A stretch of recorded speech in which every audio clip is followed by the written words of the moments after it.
Good evening. Call to order the Cary Town Council Operations Committee for October 4th to order. And we have this evening on consent 7 items. Would committee members like any of these items pulled for discussion? If none, I would briefly read over these items so that our public is aware. First item is consideration of a utility relocation agreement. The second item is a consideration of proposed town projects to be submitted to CAMPO. The third item is the consideration of adding an additional full-time, regular, non-exempt utility billing technician to our customer account division. The fourth item is consideration for adopting of traffic schedule amendments to the Cary Town Council.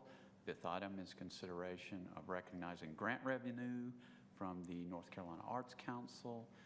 The sixth item is consideration of awarding a bid for an inductively coupled plasma mass spectrometer for the South Cary Water Reclamation Facility. Wow. Good job. Yeah. Very well The done. seventh item is the recognition of incentive funds for an energy efficient project and to use these funds for energy management service. So by agreement, we all agree that these items should be remain on consent and they will stay on consent for the full council. We next move to discussion items. Our first discussion item is the Green Level West Road Bridge replacement at Bachelor Branch, and Mr. Delk will present this item. Yes, we've been presented by DOT with a bridge replacement project that they have planned within the next couple of years on Green Level West Road at Bachelor Branch, just right near Green Level Church Road.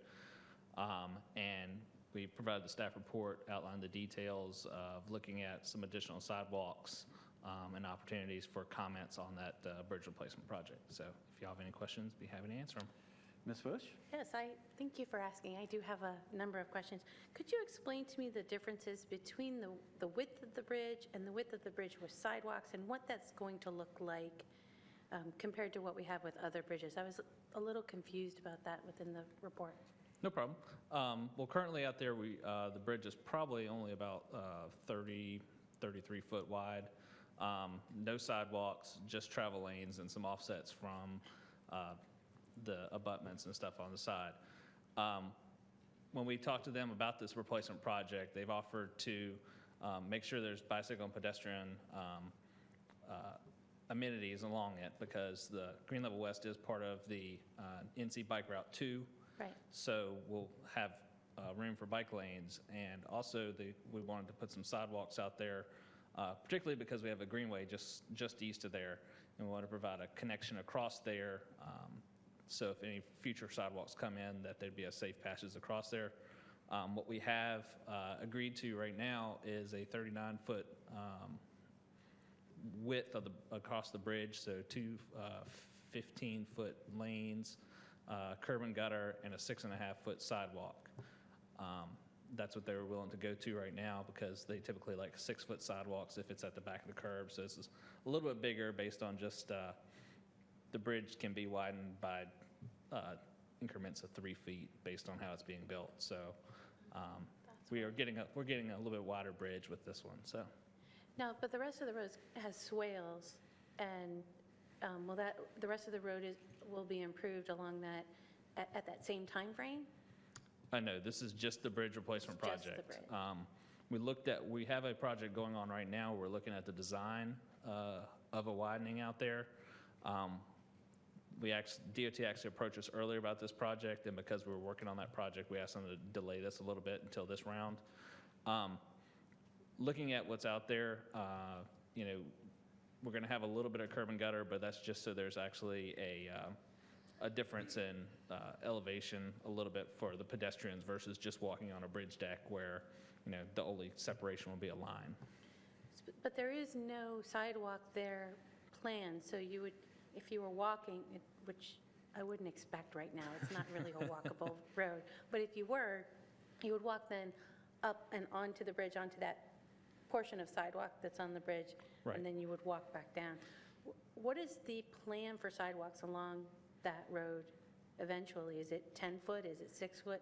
Will it look kind of funny, like a funnel going in and out? Or? Well, what we're looking at right now on this project is, since that there will be that difference of height, the part that we asked for the additional funding that DOT has offered to build sidewalks beyond the bridge, so that there will actually be connections up to that as we go up to the bridge, which means there'll still be a little bit of curb and gutter work out there, but we don't want to just have a sidewalk with no curb and gutter that leads up to the bridge that only has a line on the bridge separating the pedestrians from the cars. So DOT, what they've actually asked us, what we've talked to them about, is adding about 75 feet on one side and then about, I think it's about 275 feet on the other side that would connect the bridge to the greenway that's just down the way. And they'd be willing to put all that into their project and construct it, and we would just have to fund that construction when they build the bridge and everything. In terms of any widening and other sidewalks on the road right now, those haven't been designed at all. So, and we're sort of in that process right now. So if you're a cyclist, you would see no difference except a new bridge. Is that right? Because the bridge is actually wider than the one that's there now. If you're a cyclist, you'd still have 15-foot wide lane with an extra lane or sharrows for the cyclist, right? Would you see any change? Or? Well, you would see the sidewalk on one side. That'd be the main difference. And then if you're a pedestrian, you're going to have now a connection to the greenway, but you're going to have a very narrow sidewalk on the bridge after you get off the greenway. It's just comparatively to the greenway. It'd be just a smidge over actually what the minimum, what they've actually asked for. They typically want to have 6 feet if it's if a sidewalk is at the edge of the curb. What we usually have out there anyway would be a 5-foot if it's separated, so it's a little bit wider because it's right beside the curb. So, okay. And we're actually going a little bit more than that because we have an extra 6 inches to add into that. Okay, I'll let someone else. Sorry. Go. Mr. Smith, any comments? No, I think you did a great job, Ms. Bush. I don't have a lot of comments either. Do we have a recommendation that you would like to propose? Yeah, sorry, one more question then, if they don't have any. No problem. I was under the impression it would be a 10-foot side trail, similar to the way that other greenways are. Is it different for this? Well, proposal? we actually had some discussions with Parks and Rec and the planning departments on this one. And the idea is that in the Green Level West corridor, that instead of having sidewalks along the roadways, that it's actually greenway trails somewhere parallel to it. And that's represented in the rural cross sections you see in our CTP out there, which have the swale ditches, and then some assumption of a greenway somewhere behind it. Because of that, and with the way the greenways are being built out here, we actually think the preferred alternative for the greenway will actually be its own crossing somewhere, and not beside the bridge. But since that may be a while before it comes, we want to get some sort of pedestrian accommodations on the bridge when it gets built now. And the timeline for the greenway? I don't think there is a specific timeline set right now. Okay. All right, now I'm fine with it. Okay. You're fine with the staff recommendation? With the staff recommendation. How about you, Mr. Smith? I am. Okay. I believe we're all in agreement, so that'll be on consent for council unless the committee objects for their approval of staff's recommendation. Thank you. Thank you. Thank you. Our second discussion item is consideration of the management plan and budget for the 2013 season for Kokobuth Amphitheater, and our speaker is Mr. Collins. Good afternoon, Council.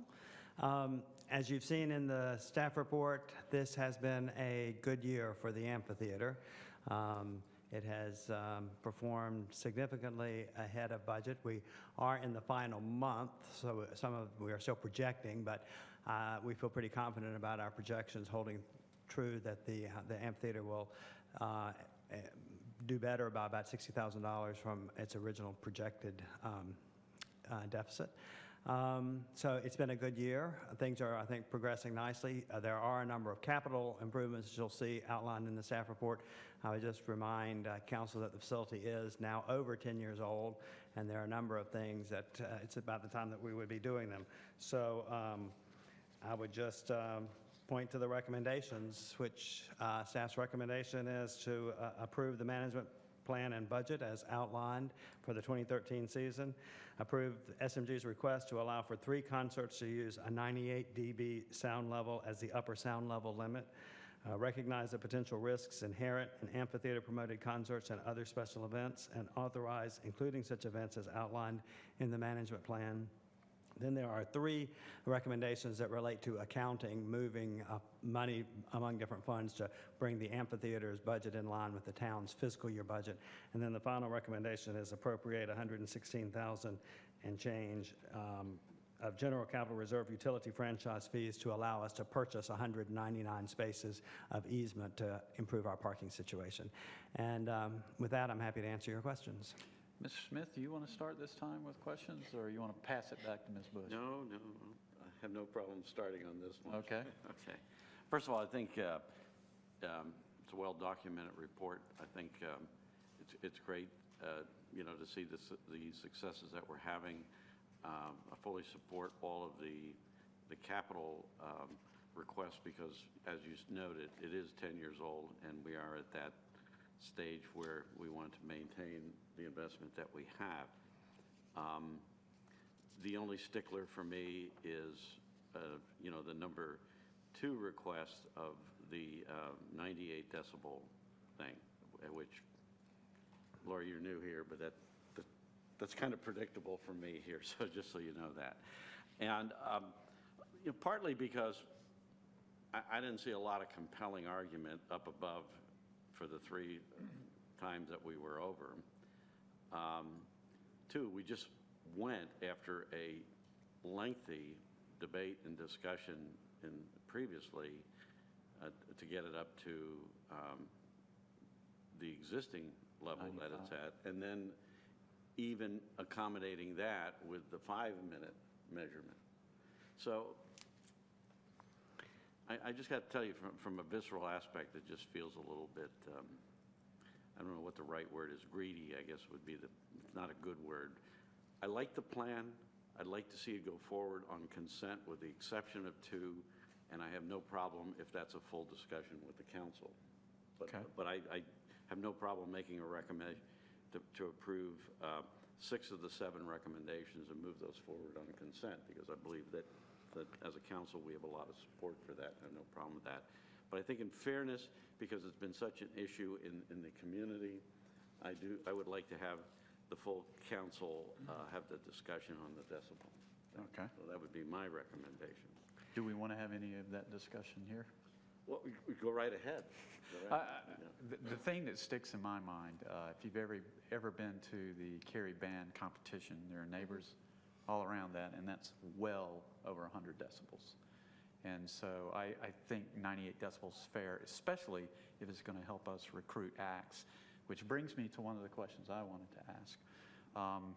And it has to do with financing. The first part of the question is the 10 acts that are promoted collectively, are they typically moneymakers?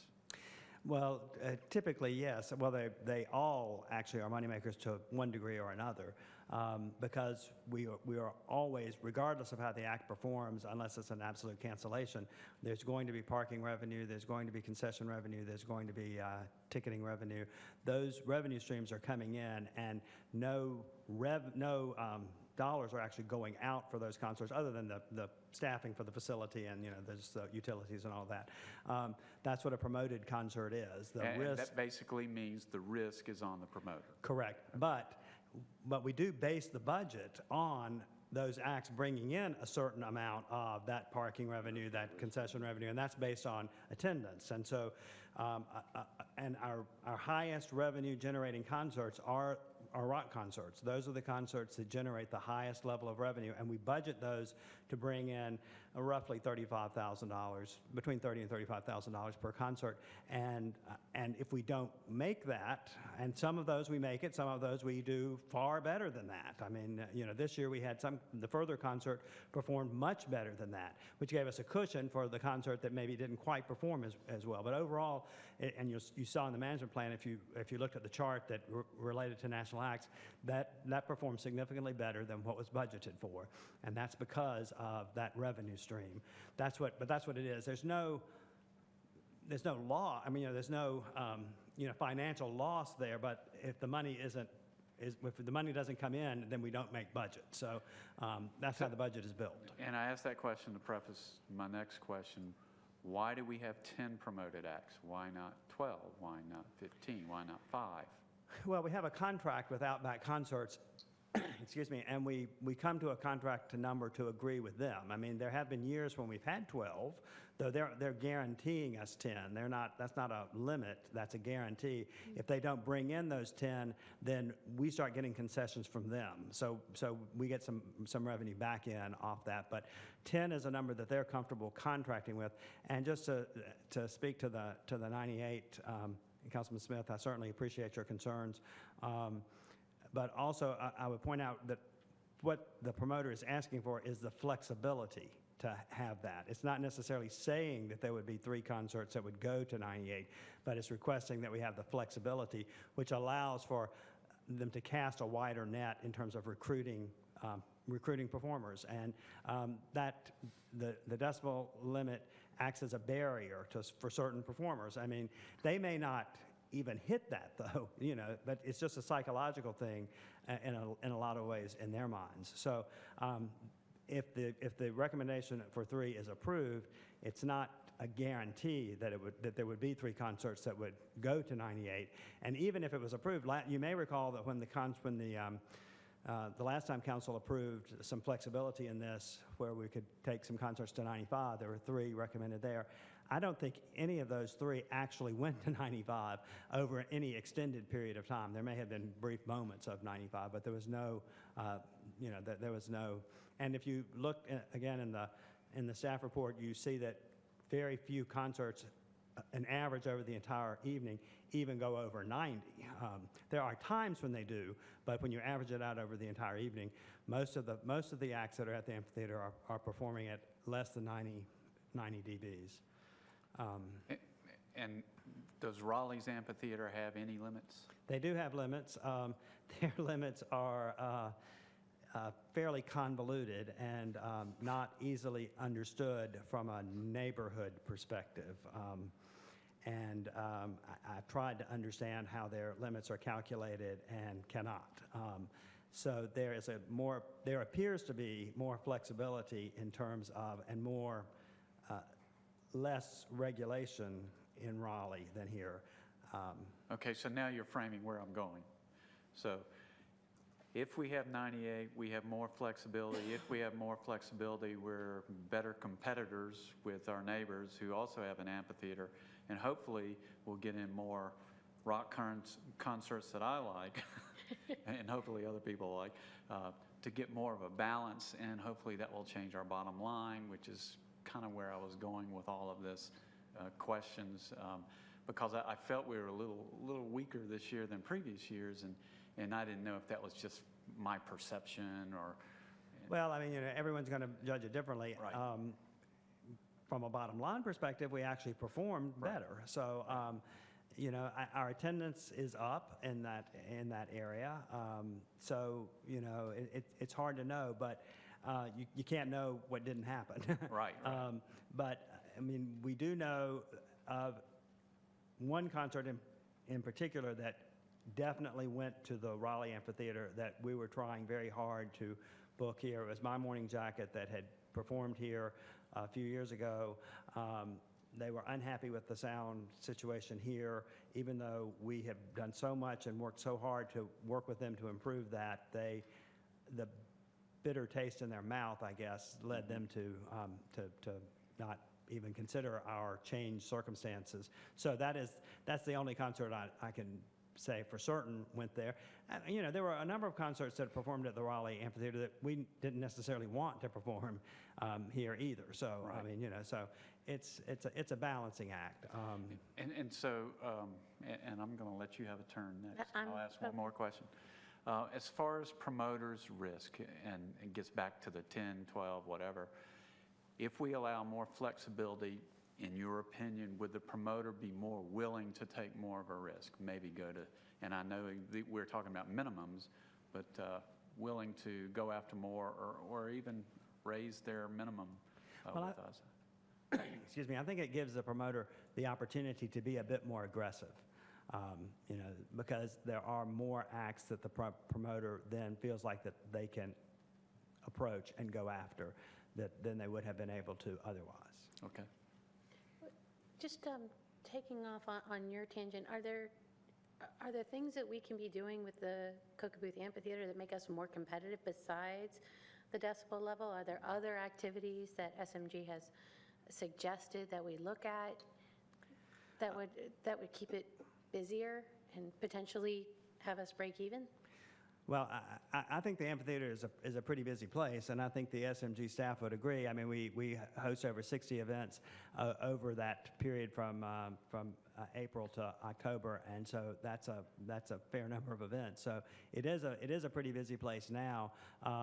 The things we have done, we have increased by one this year, the sort of festival type events, with the chili cook-off. That was something that was new this past year, and that gives us 3 events of that nature. We have the wine festival, we have the beer, bourbon, and barbecue, and we have the chili cook-off.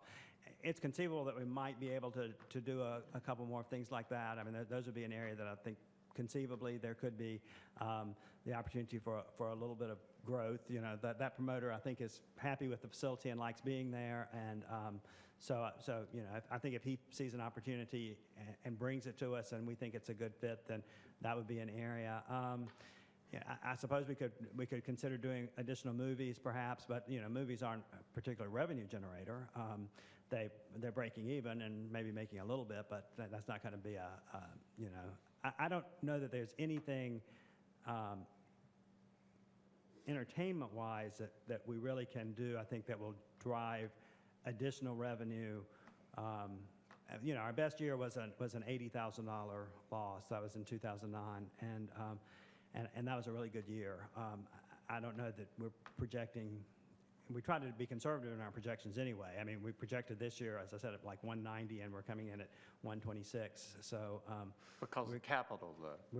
That's strictly the Operation. That's strictly the operating. Okay. We are going to, and we're projecting this year 176, I think, and but it could come in the 2013 plan. But we think it'll come in better than that. But we think it's prudent to forecast a higher potential to recognize the inherent risk in the facility, because we don't know what's going to happen with the weather. We don't know what's going to happen with the touring acts. We don't know what's going to happen with the competition. Those are the things that we don't know. So it's better for us to be conservative.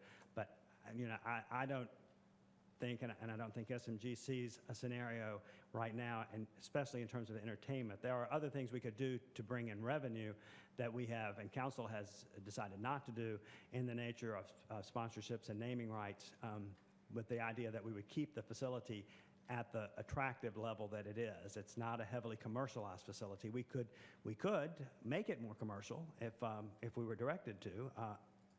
That's not a recommendation we're making, because we think that it creates an attractiveness that makes the facility unique for it not to be overly cluttered with signs and sponsorships. We do a good sponsorship program, I think. I think SMG does a really good job managing that. We bring in about $120,000 in sponsorship revenue each year, so that certainly helps the bottom line.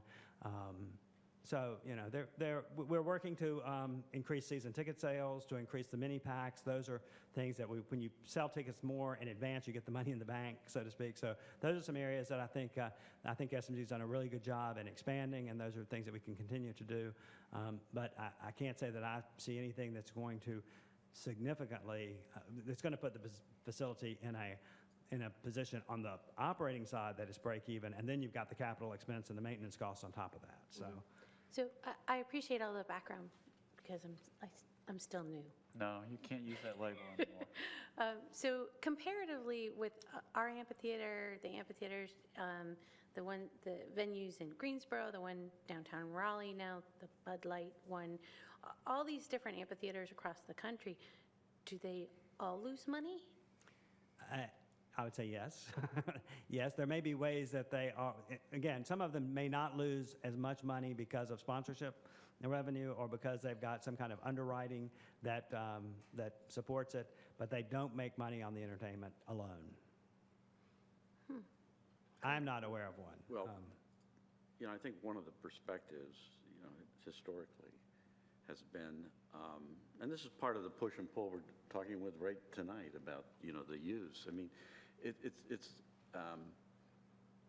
I think the council, from my perspective, you correct me if you see it differently, but from my perspective, we always viewed it more as a, I'm again struggling for the right word, a community thing, a neighborhood thing. For you said 160 events, it's like Wally. It's a lot of not-for-profits, a lot of community outreach programs, things of that nature, and it's always been a hybrid of sorts where we want to provide a greater range of entertainment. So we are, in the business now of getting talent in, and we strike that balance. But when we had Public Speaks Out and we had a lot of discussions on it, we conveyed to the community and the citizenry, street maintenance doesn't make a profit. Parks don't make a profit. It's part of the quality of life of Cary.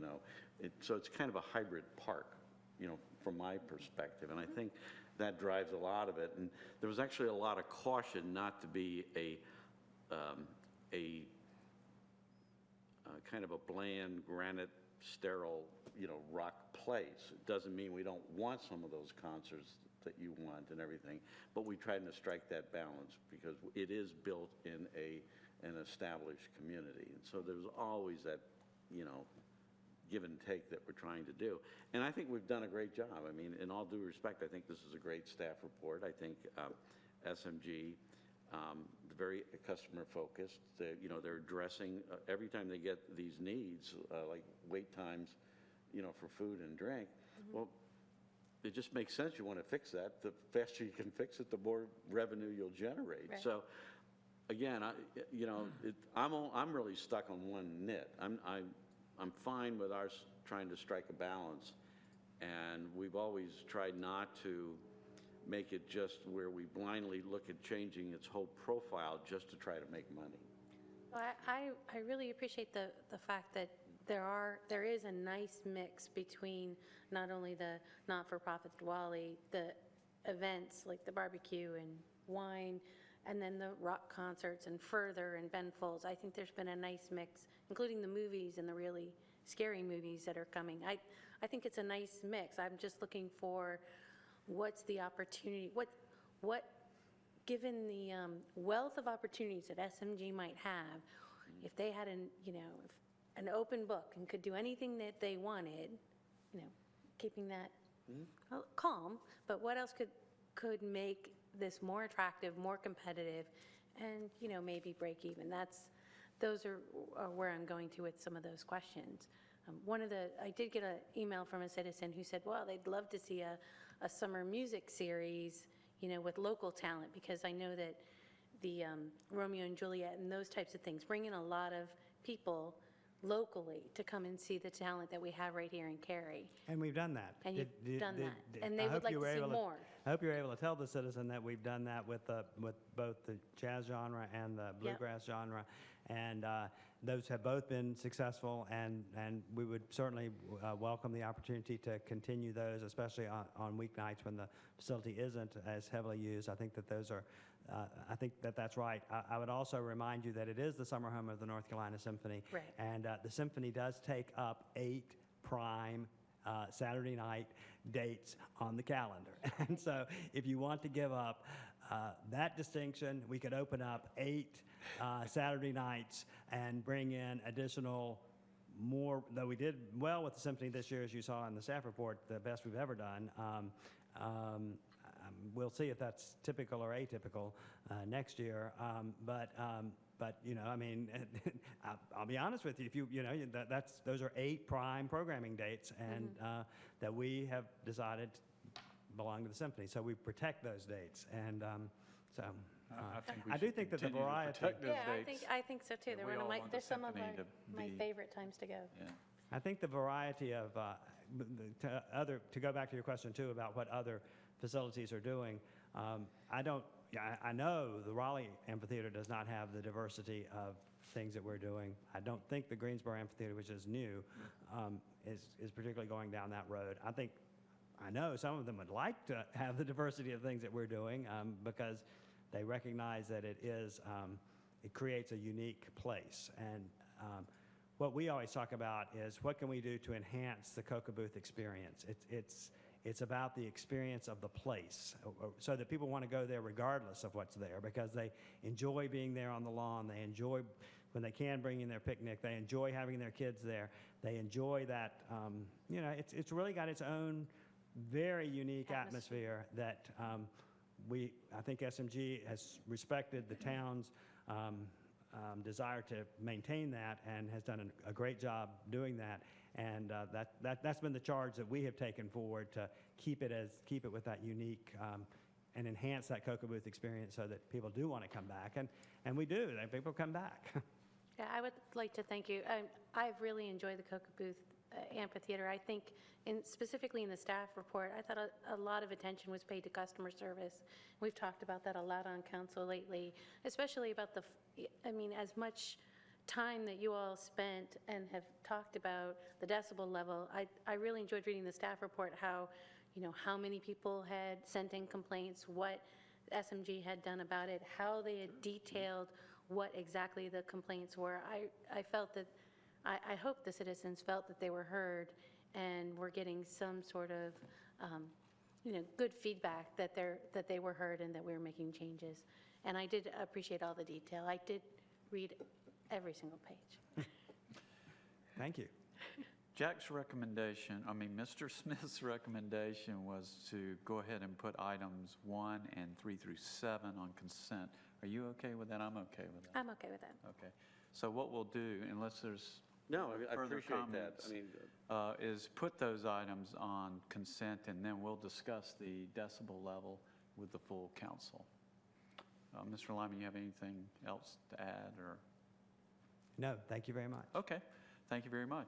And that concludes the agenda we have for this evening. Anything else, Operations Committee members? No, thank you. All right. for stepping Thank you in. very much.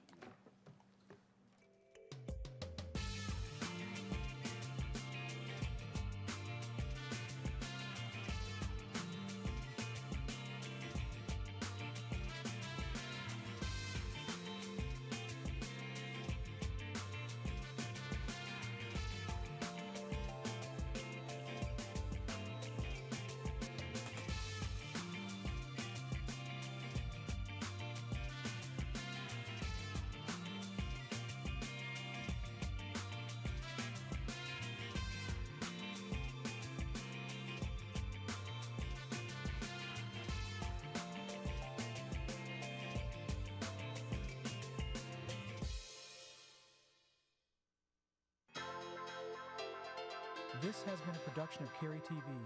Visit the Town of Cary's website at townofcary.org.